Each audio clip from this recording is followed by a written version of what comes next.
Picture this: two fathers, both hardworking, both want the best for their kids. One retires comfortable and financially free, the other struggles paycheck to paycheck until his last breath. Same work ethic, completely different outcomes. What made the difference? Stay with me because what you're about to learn might completely change how you think about money. Welcome to Wealth Book Tribe, where we break down the books that can actually change your financial life. Today, we're diving into Rich Dad, Poor Dad by Robert Kiyosaki, one of the most influential personal finance books ever written. Kiyosaki had two father figures growing up. His biological father, the poor dad, was highly educated, worked incredibly hard, and climbed the corporate ladder. Yet he was always stressed about money. His best friend's father, the rich dad, never finished high school, but built businesses and investments that gave him total financial freedom. This book isn't about one being smarter than the other. It's about how they thought about money completely differently. And that difference? It changed everything. Lesson 1. The rich don't work for money. Here's the first mind shift that hits different. Most of us are taught: go to school, get good grades, find a stable job, work hard, and you'll be fine. And yes, you might be fine. But here's the catch. You're trading your time directly for money. You stop working, the money stops too.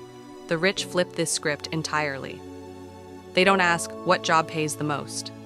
They ask, how can I build systems where money comes in whether I'm working or not? Think about it. When you have a job, you're essentially renting out your time. But there are only 24 hours in a day. Your income has a ceiling. But when you own assets, real estate that generates rent, businesses that operate without you, stocks that pay dividends, money flows in while you sleep, while you're on vacation, while you're spending time with family. Key lesson: a job is a short-term solution. Assets are the long-term game. The rich build income streams, not just paychecks. Lesson 2. Assets versus liabilities. Now here's where it gets really interesting, because most people have this completely backwards. Kiyosaki gives us one of the simplest yet most powerful definitions you'll ever hear. An asset puts money into your pocket. A liability takes money out of your pocket. Sounds obvious, right? But think about this. You buy a $50,000 car. Is that an asset? Most people would say yes, but every month you're paying for insurance, gas, maintenance, and it's losing value the second you drive it off the lot. Money is flowing out of your pocket. That's a liability. You buy a $50,000 rental property. Every month, a tenant pays you rent that covers your mortgage and puts extra cash in your account. Money is flowing into your pocket. That's an asset. Here's the brutal truth. Many people think they're building wealth when they're actually just accumulating expensive liabilities. The big house with the massive mortgage, the luxury car lease, the designer clothes. The rich, they delay gratification. They buy assets first, things that make money. Then they use the income from those assets to buy the nice things. Key lesson: stop buying liabilities and calling them assets. If it doesn't generate income, it's costing you your financial freedom. Lesson 3. Financial education matters. Here's a question. How many years did you spend in school? Now, how many hours of actual financial education did you get? How to invest? How taxes work? How to build wealth? For most of us, 0. Maybe an hour on balancing a checkbook. We're taught calculus, history, literature, all important, but nothing about the money system we'll be navigating our entire lives.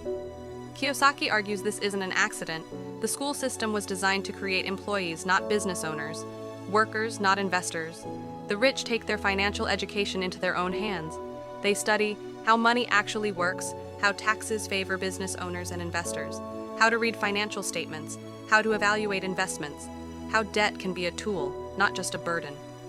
And here's the beautiful part. Financial intelligence isn't something you're born with. It's a skill, and like any skill, you can learn it at any age. Key lesson: your most valuable asset isn't your house or your car, it's your financial education. Invest in your mind first and everything else follows. Lesson 4. Mind your own business. Kiyosaki makes a brilliant distinction here between your profession and your business. Your profession is what pays the bills right now, your job, your career. That's fine. Most of us need that income. But your business, that's your asset column. That's what you're building on the side that will eventually give you freedom. Maybe you're an accountant by day, but you're slowly buying rental properties. Maybe you're a teacher, but you're building an online business. Maybe you're in corporate, but you're learning to invest in stocks and index funds. The mistake most people make is they focus 100% on their profession, climbing the corporate ladder, getting promotions, looking good to their boss.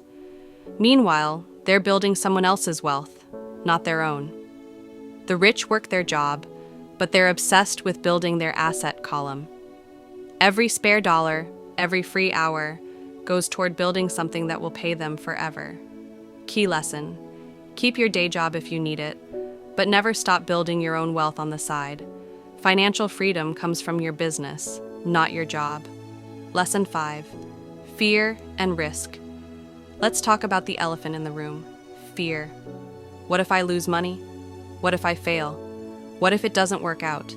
These fears keep millions of people stuck in jobs they hate, living paycheck to paycheck, too scared to take the leap. Here's what Kiyosaki teaches: the rich feel fear too. The difference is, they don't let it paralyze them. Every successful investor has lost money.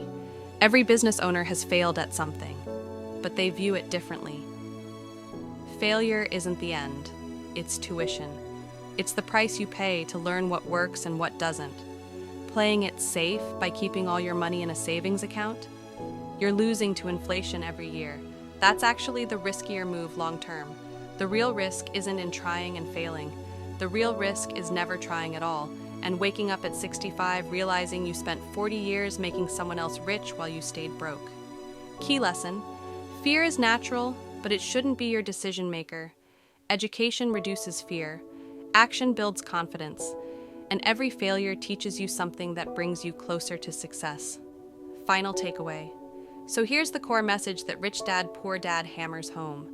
Wealth isn't about how much money you make. It's about how you think about money. You can earn 6 figures and still be broke if you're drowning in liabilities. Or you can earn a modest income, but build real wealth by consistently buying assets. Financial freedom starts with 3 things: education. Learn how money actually works. Mindset. Think like an owner, not just an employee. Action. Start small, but start now.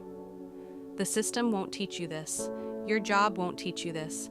But books like this, they can change your entire trajectory if you actually apply what you learn. If this summary added value to your life, do me a favor. Hit that subscribe button and join the Wealth Book Tribe. We're building a community of people who are serious about financial education, one book at a time.